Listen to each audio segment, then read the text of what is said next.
This is the Coach Bryan Moore Show with Opelika head football coach Bryan Moore.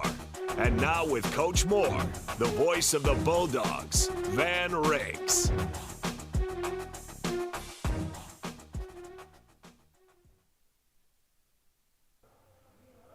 Tough loss on Friday night to the Auburn High Tigers, along with Coach Bryan Moore. I'm Van Riggs. Coach, there were so many good things that happened in the ball game. I know the score wasn't the outcome you wanted, but just kind of tell us your thoughts after having a few days to think on it. Well, obviously, I'm really proud of our team as far as, you know, how prepared I thought we were, how disciplined I thought we were for the most part. The little things, the before and after, you know, the play penalties we didn't have. And so pleased with that part of it. Pleased with our coaching staff. I mean, I thought they gave our kids a chance.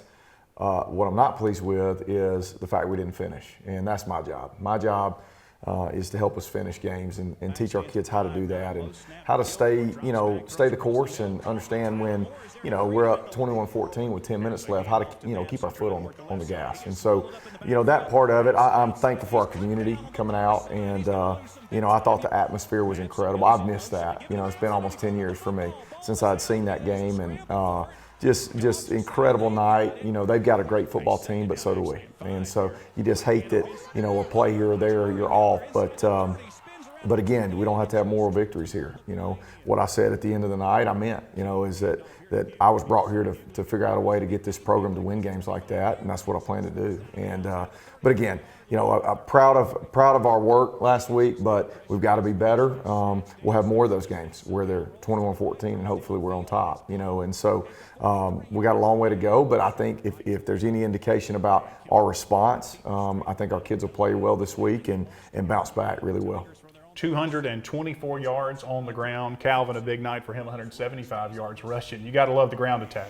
Yeah, I mean, you know, that's who we need to be, you know, right now. And we need to find more balance as we go, you know, and we've got a quarterback, a couple that can play and that can help us do things. You know, I'm sort of the conservative, you know, voice, you know, on the headset and things like that sometimes, because I believe in our backs. I believe in Calvin. I believe in Jordan.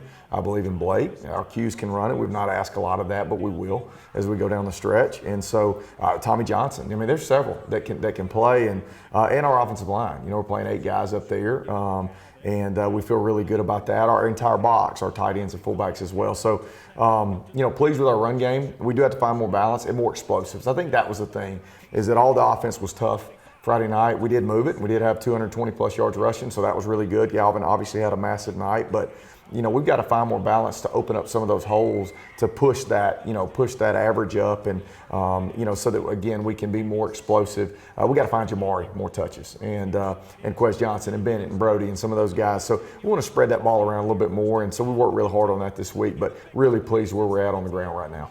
Even though you found yourself down late 28-21, you had a chance driving down to potentially tie or maybe go for 2 and win the ball game. Just a crazy tip pass there at the end, but you want to be in position to have a chance to win those games, and you were there. Love our response all year. You know, they scored twice.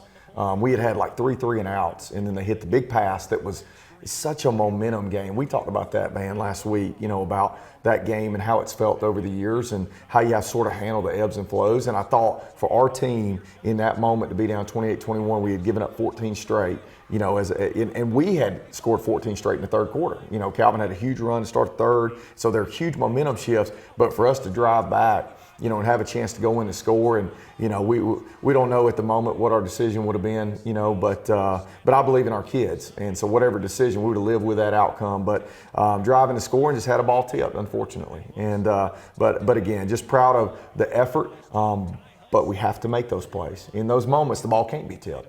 You know, it can't do it in the moment when we're up 21-14. We can't give up a 77-yard pass over the top. That can't happen. And so, you know, I think we'll go back to the drawing board and continue work on the end of the game scenarios like we do every week.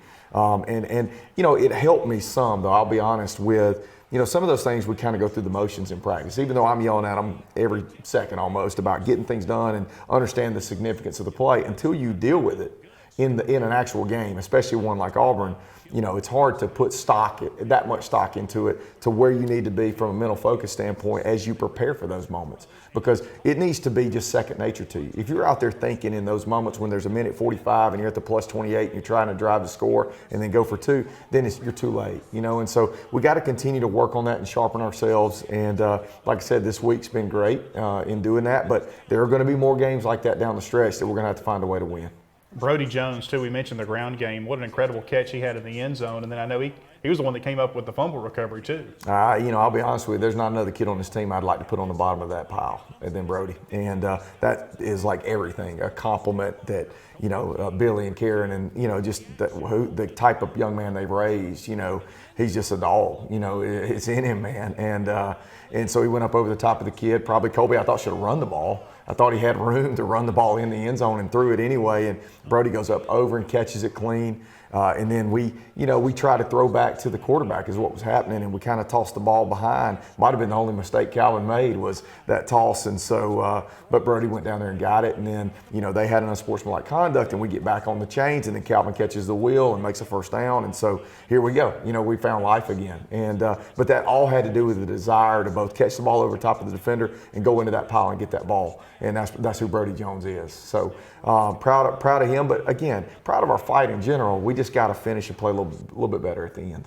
All right, going in the big region game at home against Jag on Friday night. What's been the mindset? How's the kids bounce back? How's the week of practice been? I'll be honest, I thought we had an incredible, there are all these teachable moments, and I was a little bit short, man, I'm sorry about that on the radio, but I wanted to get to that locker room. I felt like raw emotion after the Auburn game, and for me, like the prep for the next week and like the future started right then. Right when the door slammed on that game, I felt like it was an incredible moment to go and talk to our team, and I didn't let anybody else in the room. It was just me and the kids, and I was upset at the beginning, and I said, I'm not sad, I'm just ticked off. I'm mad like you should be. And I said, because not at you, at me, because it's my job to teach you how to do this. That's why I'm here. And I hadn't done that yet, and we just worked so hard for the last 8 months to get to that point. But I also I took a deep breath and I said, look, this is not the end. I told you, win or lose, this is not the Super Bowl. This is part of the process of how we become great as a football team and how our program gets back to Opelika football. This is part of it. Those failures, man, are so important. I hate them, but they're so important to our growth. And so we talked about that, and I felt like Sunday was really good. We came in and met, and then Monday, I thought we were a little in a lull Monday. I didn't think it was a great day. We were tired. You could tell we were pretty fatigued. We just put so much physically and emotionally into that game Friday. I was tired. I didn't I know, and I was too. Like I felt, just like a zombie really on Monday. But Tuesday, I told the coaching staff, I said, man, the energy's got to be better today. And we put the ball down and scrimmaged. I mean, we were really competitive. We tackled to the ground. I felt like we needed to find our edge again.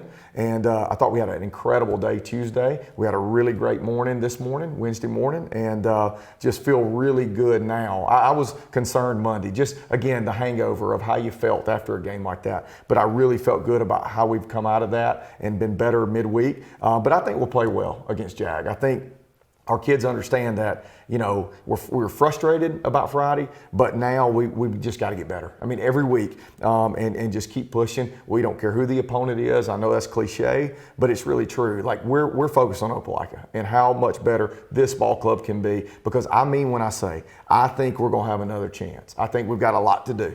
Okay, in the meantime, and incredible teams, top 5 teams down the stretch to play. But I really feel like, and we've lived it, the coaches have been here a long time, and the guy you're going to hear from in just a minute, he's lived it, about playing a team twice. And I really feel like I want to see how much better we can get in that 8 or 9 week span until we get to that game. And just see where we're at from that point. But again, it's one step at a time. It's focusing on the next opponent and being great and having great practices and great mental prep, and then coming out and glad to be back home, because how good did we play against Callaway? Hopefully, we'll repeat that and start fast and play really well early in that game and get off to a fast start and show. I think the biggest thing, you and I have talked about this off the air, but it's our response to both winning and losing. How do we respond the next week, every week, to make ourselves better? I'm excited to see how we play Friday. Yeah, 2 home games back-to-back, too. Looking forward to that. And it starts with Jag Friday night. Don't forget luncheon on Thursday. First Baptist Church, Opelika. Starts up at noon, and you'll preview the game and, of course, recap Auburn a little bit, too. Yeah, and Calvin and Coach Landers are coming tomorrow as well. So hopefully all Calvin's family will come out there and see him and eat with us and everything. I don't know how he feels about that. I'm eager to watch him. But, I'll say that, we're excited about the week. I'm thankful we had, I think, 60 this past week at the church. I hope we have 100 this week. And we'll start looking at different angles. And, all of our guys just work so hard. And I think it's a cool way for our fans to see, what our players know. It's so much more than just lining up and playing. We literally have hours and hours and hours of film and prep and practice and all that to get ready. And I think it's a cool way to highlight some things in a different vantage point for people to see. So I hope people come out and support our kids and come to the church tomorrow at 12, have a good lunch, and watch a little bit about Auburn and about Jag. All right, when we come back, we've got our offensive running backs coach, Ben Landers, and Calvin Hughley as our guest on the way next here on the Bryan Moore Show.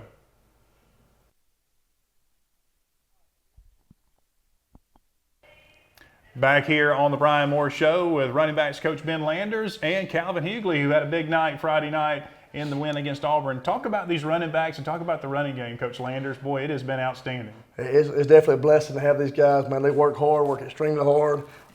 Calvin right now is the feature back. He's had 3 big games of over 100 yards a game. I was sitting there the other night trying to figure out how long it's been since I've had a guy do that. I think Eric Watts was probably the last guy that's been able to put up numbers like that, but he's been very impressive. And the good thing about our group is that, I've got 3 guys right now that, about anywhere else, if they transferred and went to school somewhere else, they'd be a starting running back. So trying to be able to manage and balance that and trying to get those guys touches, it's been a challenge for me. But I told Calvin, I said, man, when you're toting it like you're toting it, it's hard for me to take you off the field. Like the only time you're coming off is when you're tired and you're tapping that helmet. Otherwise, we're going to keep feeding you. Man, our offensive line they're playing lights out. They are, it's probably the biggest offensive line we've had in a long time, and they're very, very impressive. Like Coach Moore said, we rolled about 8 guys in, got good depth, so we got fresh legs. So it's fun to watch these guys. And of course, we get out on the perimeter, and you got quarterbacks blocking downfield. You got receivers, Brody Jones out there absolutely killing folks. So it's a lot of fun to coach these guys, man. Jordan Waits does an awesome job of pushing Calvin, making him better. Tommy Johnson's right there, nipping on the tail, trying to get out there and get some touches too. So it's been fun. Looking forward to another good night Friday night, and hopefully get some more touches to some other guys, and hopefully another electric night for this young man, because he definitely deserves it with all the hard work he's put in. Calvin, 23 carries, 175 yards, a touchdown, and we were talking about the runs over 10 yards. I think he had 4 runs over 10 yards. How did you feel Friday night, and just kind of describe, what you were seeing out there on the field Friday? Coach Moore told me, he was like, go out there and show what the best you can do, and show who's the dominant player on the field. So that's what I did. Every play, I played with a fire in my gut. And I think, even back in in the first game of the season against Benjamin Russell, you were getting hit at the line of scrimmage and still making 5 and 6 yards. How are you able to keep that surge going and keep your feet driving and just continue to get those extra yards? The new coaching staff, Coach McGee, he teaches us knee over toe, so that's how we drive our legs. So what's the workout process been like in the off season coming into this year? It was pretty hard at first, but then over time you get used to it. So now that's all we know. And that was an exciting matchup against Auburn. On the other side, Omar Mabson, we were kind of talking. You've known him for a long time, even through elementary school, so it was kind of a showcase of 2 backs. Yes, sir. So was there a little talking going into that game, maybe a little bit leading into it? No, I don't really know how to talk smack on the field. I can be nervous myself. Just let it show on the field. Just let it show. I don't know what to say.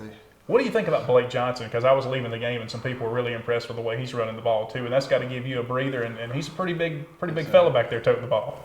He's pretty good. He's been doing that since we was younger. We've been on the same Red League team, all that. So we got good experience with each other. It's a tight-knit group. 38 seniors, and I know you guys are really well connected and tight. Yeah, that's how we've been since middle school. Yeah. Coach Landers, you talk about a little bit about Blake Johnson too, because I know when I was leaving the game, several people were going, "Man, 30, boy, he's a load." He is a load. He's always begged me for the last couple of years, Coach, can I get some touches? Can I get some touches? I'm like, just be patient. We're gonna find a way to get you some touches and get you involved in the run game. I mean, he's such an effective weapon, blocking, catching the ball in space. running guys over like last year at Enterprise. I mean, he's just a special breed of a player, and to be able to see him, get involved in the actual run game where he is getting some carries, man, it's been a lot of fun. He's a load to tackle. Friday night, go back and watch that film, and they don't want to tackle him. They don't want to tackle 6. And to have that 1-2 punch, and especially getting up under center, playing some old school, smash mouth football, man, it's very, very exciting.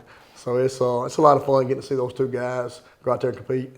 Calvin, how are you feeling after carrying so much here in the first 3 games? You ready for Friday night? Yes, sir. Ready to put on the show for Opelika.